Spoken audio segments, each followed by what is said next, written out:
Sunday மாருதமாய் நிற்கும் அனைவருக்கும் இனிய காலை வணக்கங்கள். ஓம் திருமுலர் திருவடிகள் போற்றி போற்றி. திருமந்திரம் 6ஆம் தந்திரம் 14வது அத்தியாயம் பக்குவத்தில் 1693 என்று நாம் சிந்திக்கின்றோம்.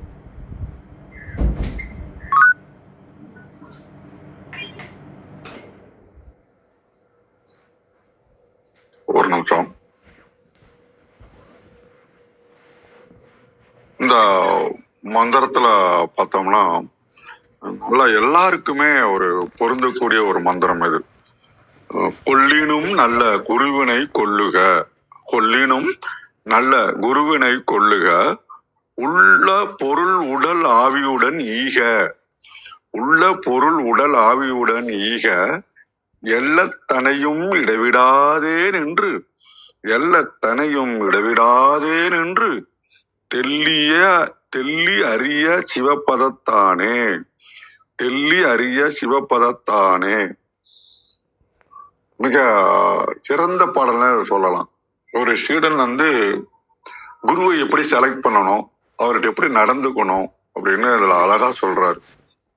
முதல் வரி பாருங்க, கொல்லினும் நல்ல குருவினை கொல்லுக. குருவை நம்ம ஏத்துக்கணும். நமக்கு குருநாதர் திருமூலர் தான். அப்ப ஏத்துக்கிட்டோம். தெளிந்த நாணமுடைய நட்குருவை தேடி அடைய வேண்டும், அதான் முக்கியம். போலி வேடம் போடுவரிடம் செல்லாமல் உண்மையான மெய்ஞானியை அடைய வேண்டும். இதுதான் கொல்லினும் நல்ல குருவினை கொல்லுக. யாராவது நல்ல குருவை செலக்ட் பண்ணீங்கன்றாரு. உடல் பொருள் ஆவி அனைத்தையும் அவருக்காக கொடுத்துருங்கன்றாங்க. அதாவது உடல் மட்டும்னா சரியை, பொருள்னா ஈட்டப்பட்ட செல்வம், ஆவின்னா ஆன்மாவே அந்த கொடுத்தணுன்றாருங்க. அப்ப மறைமுகமா இருக்கக்கூடிய கான்சியஸ் சப்பான்சியஸ் எல்லாத்தையும் அவர்கிட்ட கொடுத்துட்டோம்னா அப்ப நான்ன்றதுக்கு வேலையே இல்லை. அகங்காரம் போயிடும், சரணடைகிறோம். உள்ள பொருள் உடல் ஆவி உடன் ஈக அப்படின்றார். அப்புறம் எல்லத்தனையும் இடைவிடாதே நின்று, இதுதான் ரொம்ப இன்னும் முக்கியம். எவ்வளவு நேரம் வீணாக்காம எப்பயும் குருவினோட உபதேசங்களை சிந்தித்துக்கிட்டே இடைவிடாத பக்தியுடனும் தியானத்துடனும் இருக்கணும்ன்றாருங்க. அப்படி இருந்தோம்னா தெல்லிய அரிய சிவ பதத்தானு. அப்படி இருந்துட்டோம்னா குருவை வழிபட்டு நின்னோம்னா உள்ளம் தெளிவடையும். தெளிந்த ஞானத்தின் மூலம் சிவபதத்தை, பேரின்ப நிலையை, முக்தியை அடைய முடியும் அப்படின்றாரு. அப்ப நம்ம புலம்பவே கூடாது. வாழ்க்கையில நமக்கு சிந்தனை எல்லாமே ஒரு குருவை சூஸ் பண்ணிட்டோம்னா அவனை பத்திய சிந்தனை, செயல், பொருள் அத்தனையும் டெடிகேட்டன். ரியாலிட்டி லைஃப்ல இப்ப உதாரணத்துக்கு பாத்தீங்கன்னா அந்த சாக்கடை சித்தர்னு ஒருத்தர் பழனியில பார்த்தேன். அப்படியே உட்காந்துருப்பாரு, பித்து பிடிச்ச போல இருப்பாரு. அவர் என்ன யோசிக்கிற அதை பத்தியும் கவலைப்பட மாட்டார். அந்த நிலைமைக்கெல்லாம் போறதெல்லாம் கொஞ்சம் கஷ்டம்தான்னு வச்சுங்களா. அப்ப நல்ல குருவை தேடி பிடி. அப்போ உன்னே முழுமையா ஒப்படைக்கணும், நோ மோர் டவுட். அப்புறம் அவர் காட்டிய வழியில அப்படியே எங்கேயும் டிஸ்டார்ஷன் இல்லாம அப்படி போயிடும்போது அந்த குருவினுடைய நிலை பிரகாரம் நீ தேடிக்கின்ற இறைநிலை தேடி வரும் அப்படின்றாரு. இதுக்கு நிறைய நம்ம கதைகள் சொல்லலாம். அந்த குருவை குரு பக்திக்கு உதாரணம் பார்த்தீங்கன்னா முதல் கதை ஏகலைவன்.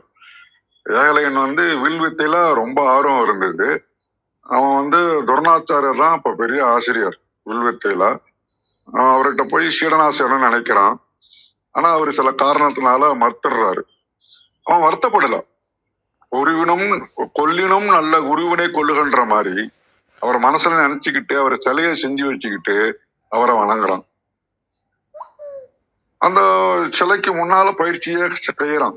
அப்ப எல்லாத்தையும் உடல் உயிர் மூச்சு வில்வித்தைக்காகவே குருவின் நினைவாகவே இருக்கிறான். அப்ப பெரிய வில்வித்தைக்காரன் ஆயிட்டான். அவனை பல வருஷங்கள் கழிச்சு துரோணர் சந்திக்கிறார். என்ன யார் உனக்கு குரு? நீங்க தான் ஒண்ணு. இவர் குருதட்சணை கேட்கிறார். வலது கை கட்டை விரலை கூடுன்னு கேட்கிறார். ஏன்னா கட்ட விரல் இல்லாதான் வில்லு அம்பரத்து ஏறத்துக்கு யூஸ் ஆகும். அதையே கொடுத்துட்டான் இவன். அப்ப விரலை இருந்தாலும் ஏகலைவன் பெயர் சரித்திரத்தில் நிலைத்து நிற்கின்றது இல்லைங்களா. அதுதான் எல்லத்தனையும் இடைவிடாத பக்தி அப்படின்னு நமக்கு சொல்லணும். குருவை நம்ம சரியா தேர்ந்தெடுக்கணும். முழுமையா ஒப்படைக்கணும் அப்படின்னா இலக்கை நமக்கு எளிதா போகலாம். இதுக்கு ரொம்ப டெக்னிக்கலா சொல்லணும்னா மென்டார்ஷிப் அப்படின்னு சொல்லுவாங்க. ஃபேக்டரி லைன்ல மாடர்ன் லைஃப்ல பாத்தீங்கன்னா மென்டார்ஷிப்னு சொல்லுவாங்க, வழிகாட்டி அப்படின்னுட்டு. அதெல்லாம் நம்ம குருவை தேர்ந்தெடுச்சோம்னா அவர் தான் நமக்கு மென்டார்ஷிப். டோட்டல் அர்ப்பணிப்பு, கன்சிஸ்டன்சி அண்ட் ஃபோக்கஸ், கண்டினியூஸா கவனமா அதை பத்தியே சிந்திக்கிறது. அப்படி பண்ணும்போது கிளாரிட்டி ஆஃப் மைண்ட் கிடைக்கும் நமக்கு. கடைசியில நம்ம எங்க போகணுமோ அங்க போயிடலாம். இதுதான் முக்கியமான விஷயம். ஒரு தொழிலை செஞ்சாலும் சரி, கலையை கற்றாலும் சரி, ஒரு பொறுப்பை நிர்வகித்தாலும் சரி, நல்ல ஆலோசனை பெற்று முழுமையா ஈடுபடுத்தி தொய்வு இல்லாம உழைத்தோம்னா அங்க பேரின்பத்தையே அடைய முடியும் அப்படின்றதுதான். இன்னொரு கதை சொல்லலாம்னா மகாபாரதத்துல ஒரு அர்ஜுனன் கதை கூட சொல்லலாம். அர்ஜுனன் துரோத்தாரியார். அப்போ பாண்டவர்களுக்கும் கௌரவர்களுக்கும் வில்வித்தை கற்றுக் கொடுக்கிறார். அவங்க கவனத்தையும் குரு பக்தியும் சோதிக்க விரும்புறார். அப்போ ஒரு கலையில இருக்கக்கூடிய மரத்தினால செஞ்ச செயற்கை பறைய வைக்கிறார். ஒவ்வொரு சீடரா கூப்பிடுறாரு. அந்த கண்ணை குறி வச்சு அன்பு எதுங்கன்றாரு. தர்மன் வந்தாரு. துரோணா, உனக்கு என்ன தெரிகிறதுன்னாரு. குருவே, எனக்கு மரமும் தெரியுது, கிளையும் தெரியுது, பறவையும் தெரியுதுன்னாரு. நீ வெளியில போட்டாரு. குரு ஒவ்வொருத்தரா வந்தாங்க. எல்லாரும் செடி கொடி பழன்னு எல்லாத்தையும் சொன்னாங்க. ஆனா எல்லாத்தனையும் இடைவிடாத கவனம். அர்ஜுனன் வந்தான் கடைசியில. துரோணர் அதே மாதிரி கேள்வி கேட்டார். குருவே, எனக்கு பறவையுடைய கண்ணு மட்டும்தான் தெரியுது, வேற எதுவும் தெரியலன்னா. அப்ப அந்த துரோணன் அர்ஜுனை பார்த்து ஸ்மைல் பண்ணாரு. அர்ஜுனன் அன்பு எழுதான், கரெக்டா கண்ணை தொலைச்சு.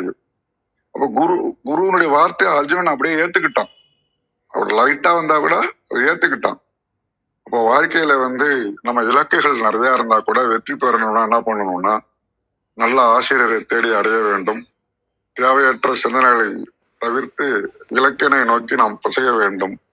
பிசகாம கவனம் செலுத்த வேண்டும். நமக்கெல்லாம் அந்த சிவபதம்ன்றது ஈஸியா கிடைக்கும் என்று கூறி தளத்தை கௌரி அம்மாவிடம் ஒப்படைக்கின்றேன். நன்றி. நன்றி ஐயா, மிக்க நன்றி. மிக அருமை. நிறைய விஷயம் கற்றுக்கிட்டோம். மிக்க நன்றிங்க ஐயா. அனைவருக்கும் அன்பு வணக்கம். ஓம் நந்தியம்பெருமான் திருவடி போற்றி. ஓம் திருமூலர் திருவடி போற்றி. ஓம் நம சிவாய. திருமந்திரம் 1693. கொள்ளினும் நல்ல குருவினை கொள்ளுக, உள்ள பொருளுடல் ஆவி உடன் ஈக, எல்ல தனையும் இடைவிடாதே நின்று தெள்ளி அறிய சிவபதந்தானே. Translation: When a guru is sought, seek a good one. Give all your belongings, body, mind, soul to him, and stand steadfast without even a brief deviation in his path. Once understood properly, you reach the Siva state. இன்னைக்கு பாடல் எளிமையாக தான் இருக்குது, எல்லாருக்கும் புரிஞ்சுக்கிற மாதிரி. நான் பொதுவாக நிறைய வார்த்தைக்கு அகராதி தேடுவேன். இன்னைக்கு ஒன்றும் தேடலை. அந்த மாதிரி ஒரு எளிமையாக தான் இருக்குது. கொள்ளிலும் நல்ல குருவினை கொள்ளுக. உங்களுக்கு குரு தேவை, அப்படியே உங்களுக்கு வேணும், குரு அவசியம் இருக்கிறவங்க நல்ல குருவாக ஏற்றுக்கொள்ளுங்க. ஏன்னா இப்போ உலகில் நிறைய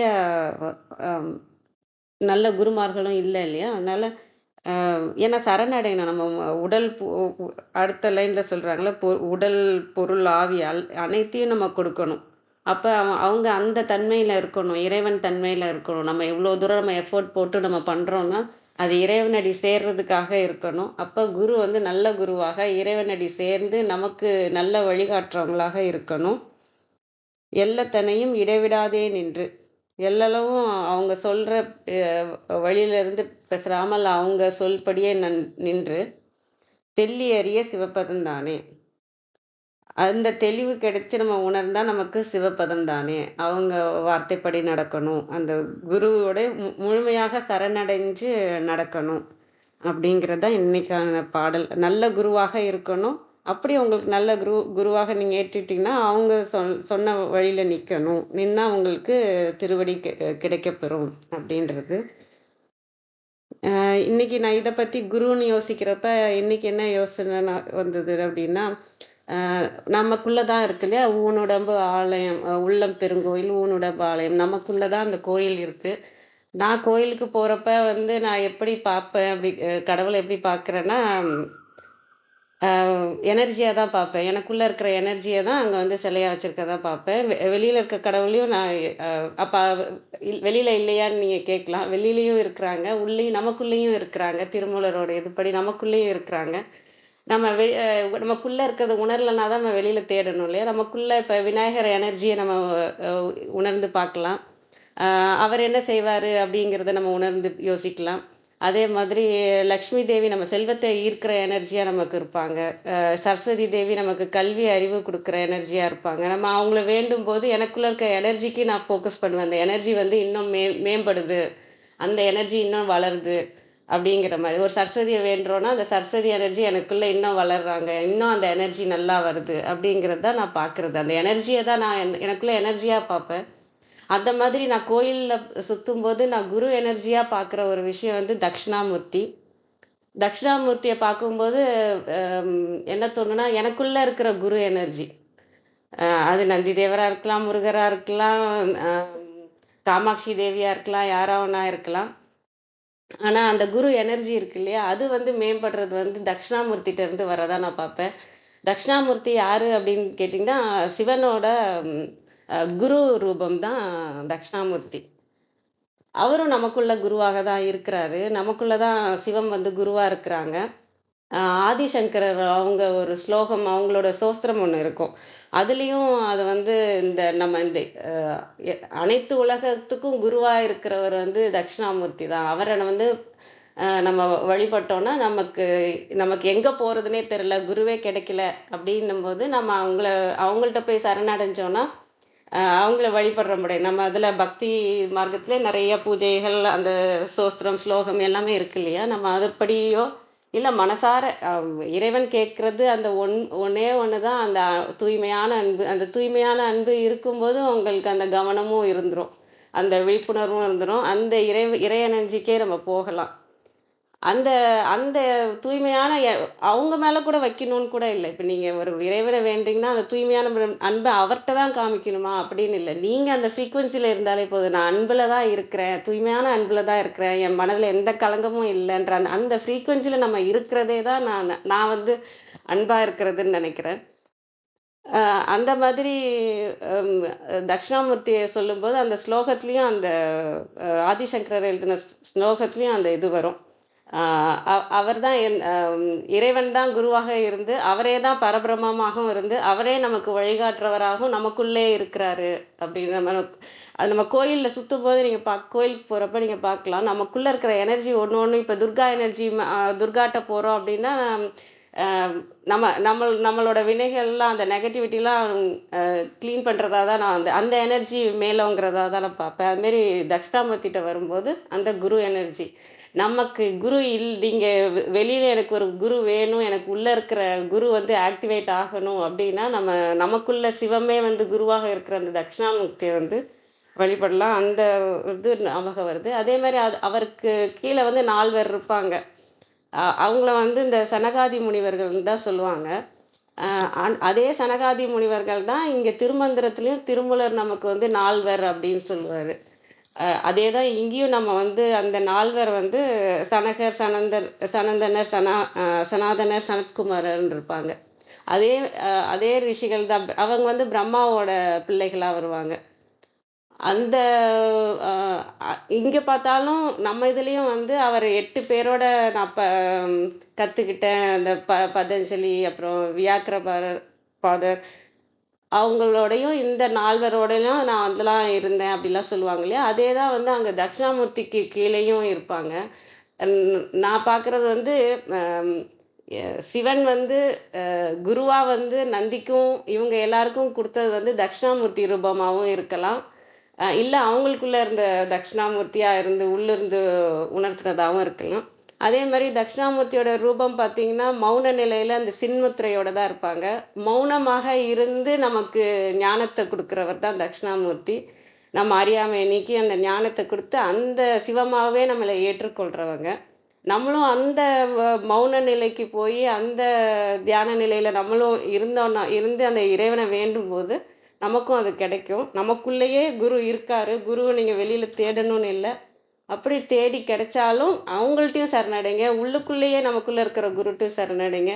இப்ப திருமூலர் இருக்கார், நந்தி தேவர் இருக்கார். இப்படி எல்லாருமே எல்லாரோட எனர்ஜியும் நமக்குள்ளே தான் இருக்கு. அது நமக்குள்ள உணரலைனாலும் நம்ம வெளியில இருந்து சரணடைஞ்சு நம்ம இறைவனையே சிந்தனையில வச்சு அந்த அன்பு ஃப்ரீக்குவென்சிலே நம்ம இருக்கும்போது நம்மளால இறைவனடி சேர முடியும் அப்படிங்கிறதுல நான் இதை பாடல் பார்க்கும்போது நினைக்கிற விஷயங்கள். அனைவருக்கும் நன்றி. அம்மா வணக்கம் அம்மா.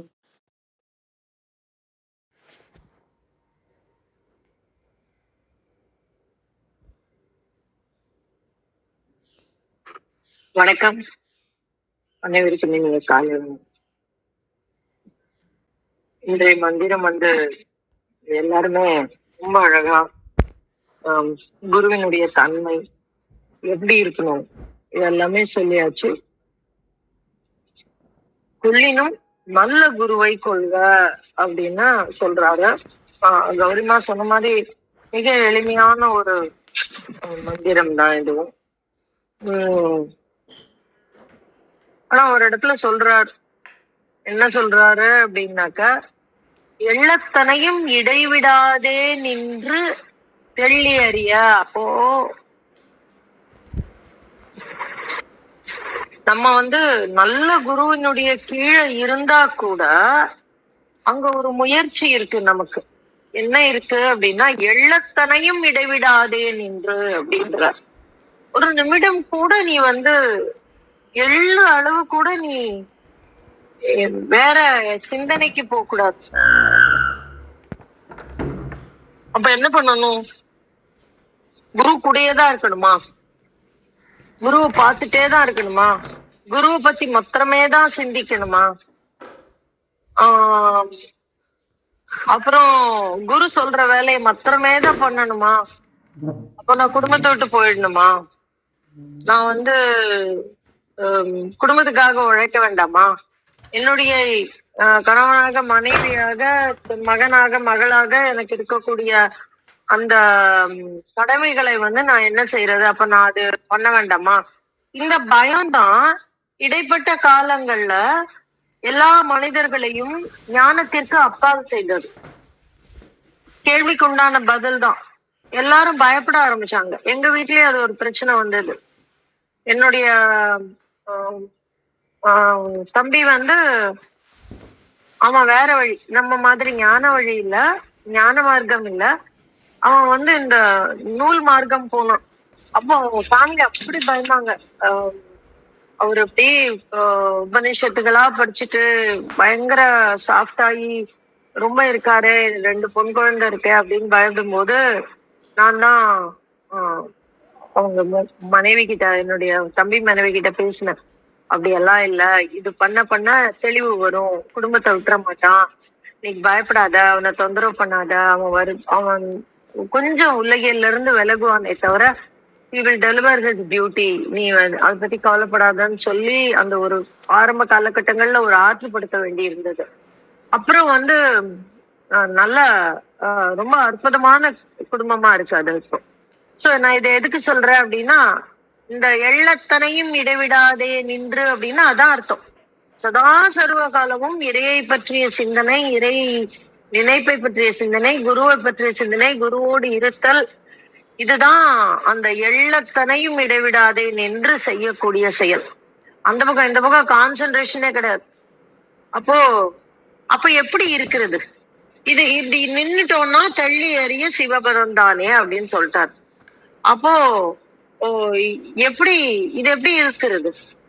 அப்ப எல்லாரும் பயப்படுற மாதிரி உலகையில விட்டு போயிடணுமா அப்படின்னாக்க, அங்கதான் இந்த திருமூலர் சொன்ன குரு உள்ள வர்றாரு. எப்படி வர்றாரு? இது நீங்க முன்னாடி ஒரு 10 மந்திரம் முன்னாடி சொல்லிட்டாரு, வரிசையா சொல்லிக்கிட்டே வர்றாரு. அந்த குரு வேற எங்கேயும் இல்ல, உனக்குள்ளே இருக்கக்கூடிய அந்த ஆன்மா. அங்க நீ குருவை பார்த்து, நம்ம ஒரு 10 பாடல் முன்னாடி இதை ஈக்குவேட் பண்ணோம். நம்முடைய ஆன்மாதான் நந்தியம்பெருமான் தான் எம்பெருமான் அப்படின்னு நம்ம இதை ஈக்குவேட் பண்ணி பார்த்தோம் ஒரு 10-15 முன்னாடி. அப்பதான் அப்போ சதா சர்வ காலமும் ஆன்ம விழிப்போடு இருத்தல். அது எப்பேற்பட்ட ஆன்ம விழிப்பு அப்படின்னா நல்ல குருவினை கொள்ளக்கூடிய ஆன்ம விழிப்பு. அப்படின்னா என்ன அர்த்தம்? உள்ளே இருக்கக்கூடிய அப்ப அந்த அந்த நல்ல குரு அப்படிங்கிறது என்ன அப்படின்னா இதுக்கு விளக்கம் வந்து நிறைய திருமந்திரத்துல சொல்லியாச்சு. ஆனாலும் என்ன பொறுத்த வரைக்கும் குரு அப்படிங்கிற ஒரு விஷயத்துக்கு உண்டான மிக அருமையான ஒரு விளக்கம் வந்து எங்க கிடைக்கும் அப்படின்னாக்க எனக்கு வந்து ஒழிவில் ஒடுக்கம் வந்து ரொம்ப உதவி பண்ணும்.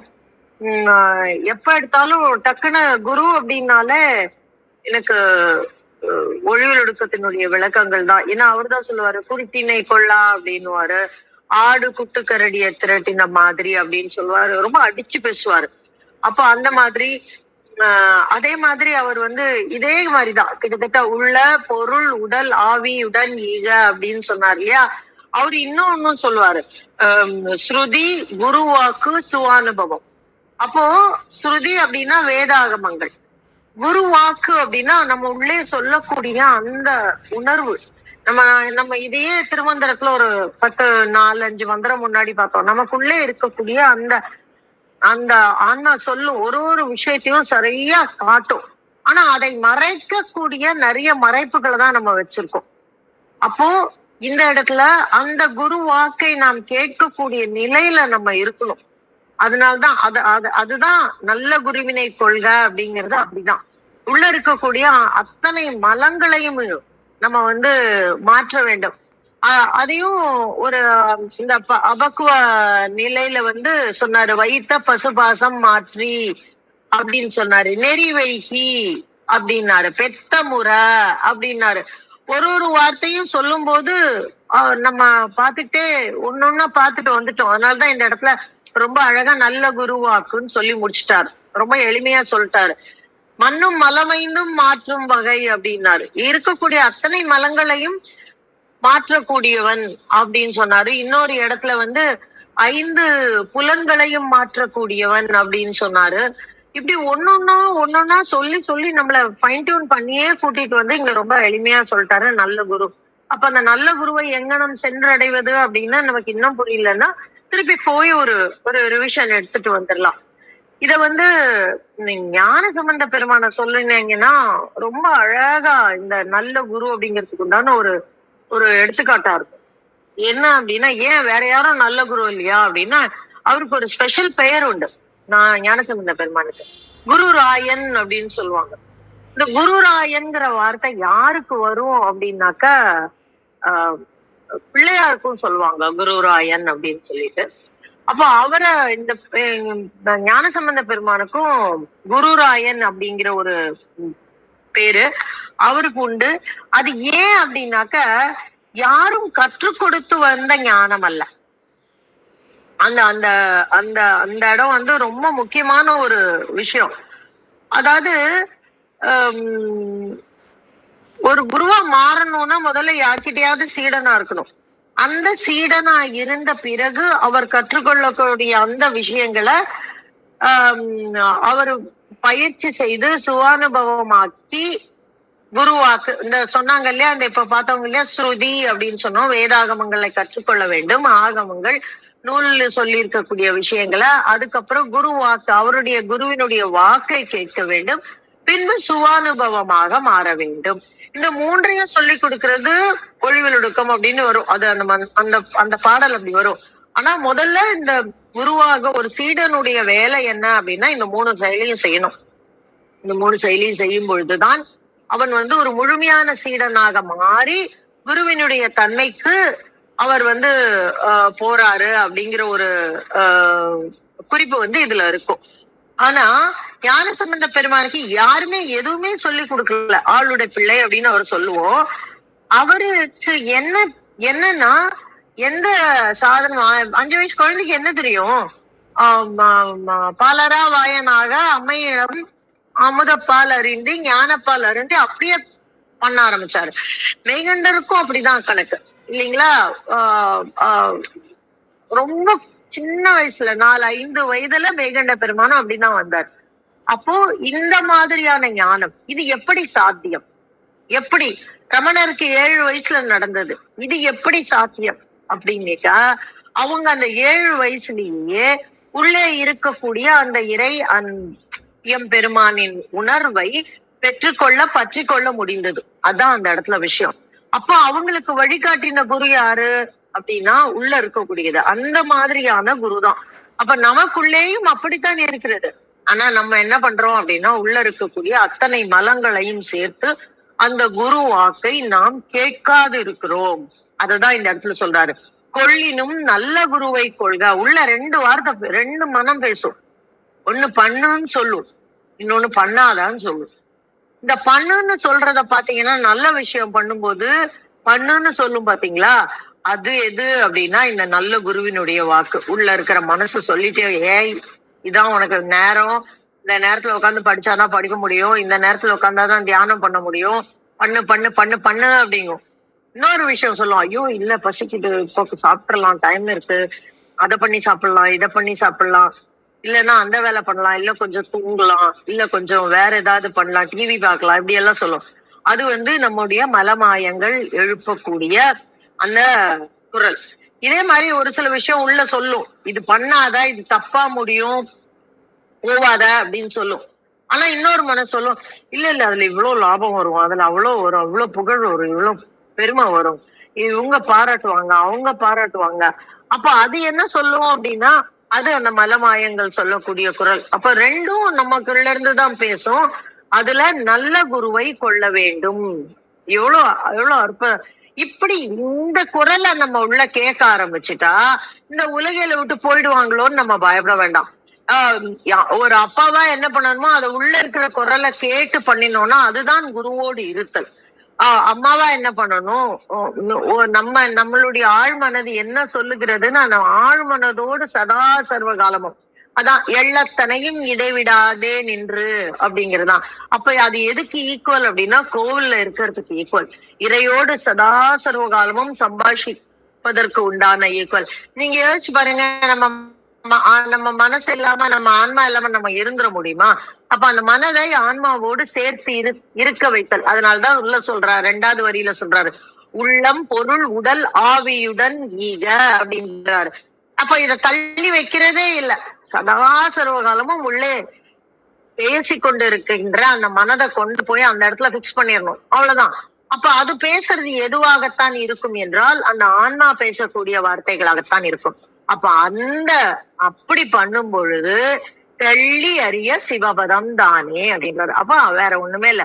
அப்போ எப்படி இருக்கணும் அப்படின்னா எப்படி வேணாலும் இருக்கலாம்.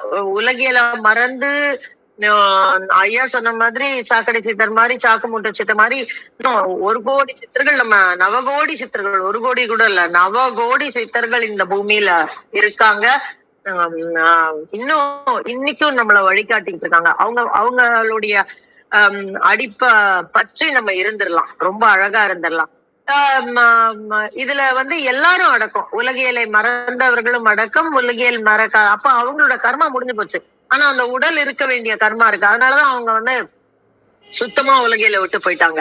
நம்ம எல்லாம் வினை செய்யறதுக்காக, கர்மா கழிக்கிறதுக்காக வந்திருக்கோம். அதனால எவ்வளவு நாள் முடியுமோ அவ்வளவு நாள் அந்த கர்மாவை கழிச்சுட்டு அந்த வினையை முடித்து விட்டு பின்பு அந்த உலகில் பற்றிய சிந்தனையை அறவே விட்டு விடலாம். அதுக்கு என்ன பண்ணணும் அப்படின்னா எள்ளத்தனையும் இடைவிடாதே நின்று இறைவனை தேட வேண்டும், அந்த இறைவனோடு இருக்க வேண்டும். அதுக்கு என்ன பண்ணணும் அப்படின்னா உள்ளம் பொருள் உடல் ஆவியுடன் ஈக வேண்டும். அதை கொடுத்துடணும். யார்கிட்ட கொடுக்கணும்? கொள்ளினும் நல்ல குருவினை கொள்ளுக. அப்ப அது உள்ள இருக்கக்கூடிய அந்த மனதை கொண்டு போய் அந்த ஆன்மாவில வச்சிட்டோம்னா அதுதான் நல்ல குரு அப்படிங்கறதுதான் நம்ம சென்றடைய வேண்டிய பாதை. இதுக்கு புற குருக்கள் நமக்கு நிறைய உதவி பண்ணுவாங்க. யோகம் மூலமா, கிரியா மூலமா, நூல்கள் மூலமா. அதுக்குதான் அந்த முன்னாடி சொல்றாங்க குருவாக்கும் சுவானுபவமும் அப்படின்னு நான் சொன்னேன் இல்லையா, வழிவில் எடுக்க. அந்த மாதிரி அந்த ஸ்ருதி, குருவாக்கு, சுவானுபவம், இது 3 வரிசை.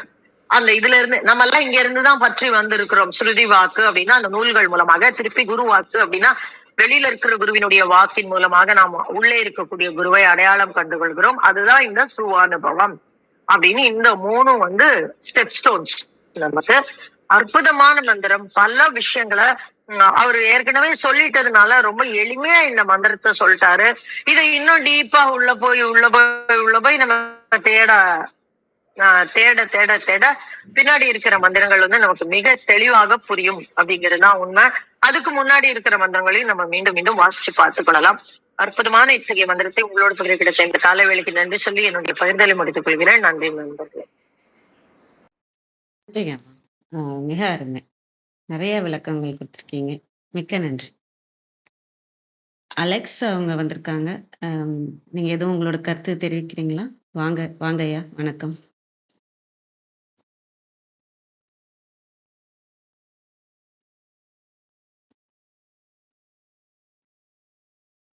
மைக் ஆன் பண்ணி பேசுங்க. மியூட்லயே தான் இருக்கு.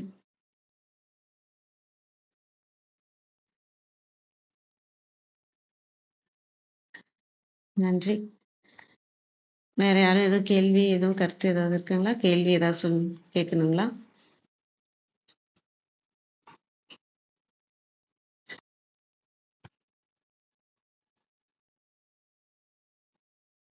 வாங்க சிவலிங்கம் ஐயா. வணக்கம் ஐயா. ஆமா, வணக்கம். அந்த எல்லத்தனைய அப்படிங்கிறப்போ ஒரு திருக்குறள் வந்து இந்த ஒரு ஞாபகம் வந்துச்சுங்கம்மா. நம்ம இயல்பா அந்த திருவள்ளுவரை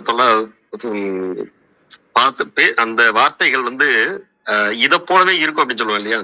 வெள்ளத்தனைய மலர் நீட்டம் மாந்திரதம் உள்ளத்தனைய உயர்வு அப்படிங்கிற மாதிரி அந்த அந்த அந்த வேர்டு வெள்ளத்தனையாவா அப்படின்னு ஜஸ்ட் யோசிச்சு பார்த்தேன். ஆனா இங்க எல்லளவும் கூட அப்படிங்கிற அந்த தனியா வேர்டையே ரொம்ப அதாவது ஐகானிக்கா சொல்லுவாங்க இல்லையா? அந்த மாதிரியான ஒரு வேர்டெல்லாம் யூஸ் பண்ணியிருக்காருங்கிறது ரொம்ப நல்லா இருந்துச்சு.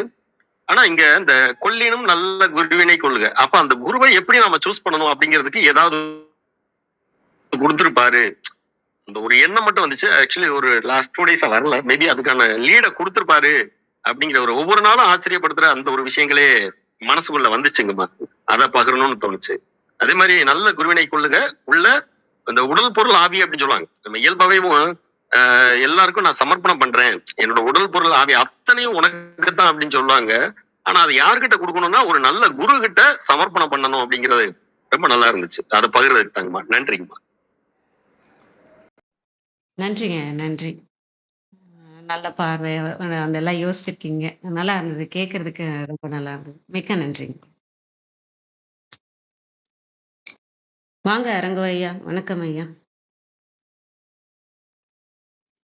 ஆமா, வணக்கம். சிவாயினமா. அந்த கொள்ளினும் அந்த வார்த்தையில உள்ள உண்மை வந்து பெரியநிலை இழிவு மாதிரி தெரியுது எனக்கு. அது சிறப்பா இழிவான்னு தெரியல. ஏன்னா கொள்ளுதல் குருவை நாம் கொள்ள முடியுமா? குருதானே நம்மளை கொள்ளணும், ஆட்கொள்ளணும். கொண்டும் கொடுத்தும் குடிகுடி ஆட்செய்வது என்பது ஈசட் படிக்க வேணா அது சிறந்ததா இருக்கும். ஆனா குருவை வந்து கொள்க அப்படின்னு சொல்லுவது இப்ப புறநிலை குரு அப்படிங்கிற மாதிரி உணர்றேன். அகநிலை குரு அவரு தான் நம்மள ஆட்கொள்ளணுங்கிறதுனால அது உண்மை வந்து இழிவு சிறப்பு உண்மை மாதிரி தெரிஞ்சது. அதை பகிர்ந்துக்கலாம். நான் முழுசா கேட்கல, நான் திருப்பி கேட்கிறேன் அம்மா பேசுனதெல்லாம். நன்றி. அந்த கொள்ளினும் நல்ல குருவினை கொள்க அப்படின்னு சொல்றது வந்து அதுக்குதான் இந்த ஒரு எடுத்துக்காட்டு ஒளிவல் ஒடுக்கத்துல இருந்து நான் சொன்னேன் உங்களுக்கு. ஆரம்பத்துல வந்து ஸ்ருதி, குரு வாக்கு, சுவானுபவம். இப்ப இந்த 3 வரிசையில வரும்போது அந்த ஸ்ருதி அப்படிங்கிறது வந்து நூல்கள், ஆகமங்கள், நமக்கு முன்னோர்கள் ஞானியர்கள் விட்டு சென்ற மறை நூல்கள், அததான் ஸ்ருதி அப்படின்னு நம்ம சொல்றோம். அப்போ அது வந்து நமக்கு வந்து தெளிவை கொடுக்கும். எப்பேற்பட்ட குருவை சென்றடைய வேண்டும் அப்படின்ற ஒரு தெளிவை நமக்கு கொடுக்கும். அத வந்து திருமந்திரத்துல வரிசையா சொல்லிட்டே வர்றாரு. நான் இப்ப கூட சொன்னேன் பசுபாசமற்று அப்படின்னு சொன்னேன்.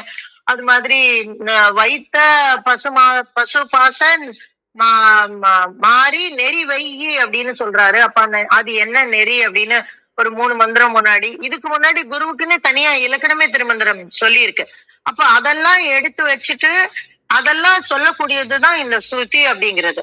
அதற்கு பிறகு குருவாக்கு இந்த ஸ்ருதிகளின்படி நாம் சென்றடையக்கூடிய அந்த குரு வந்து புறகுரு.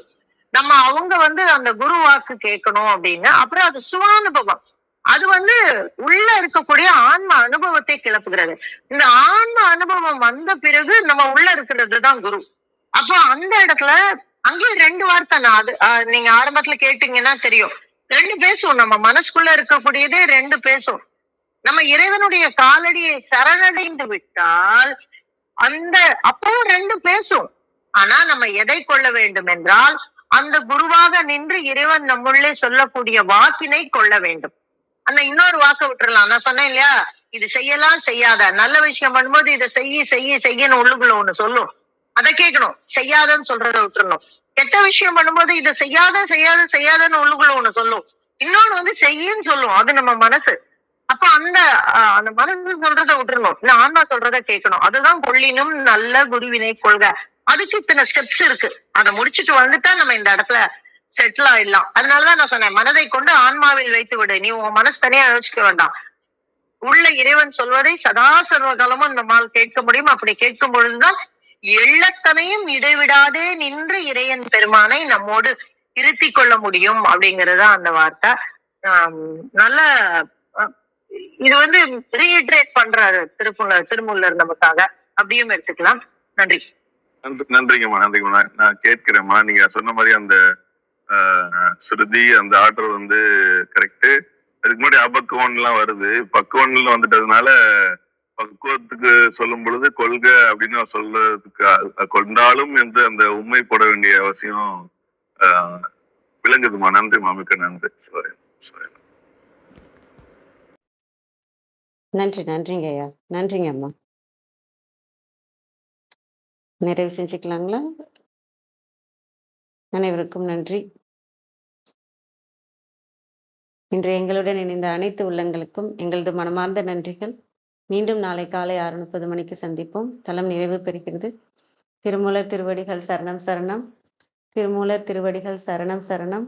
திருமூலர் திருவடிகள் சரணம் சரணம். அனைவருக்கும் நன்றி. ஓம் நம சிவாய.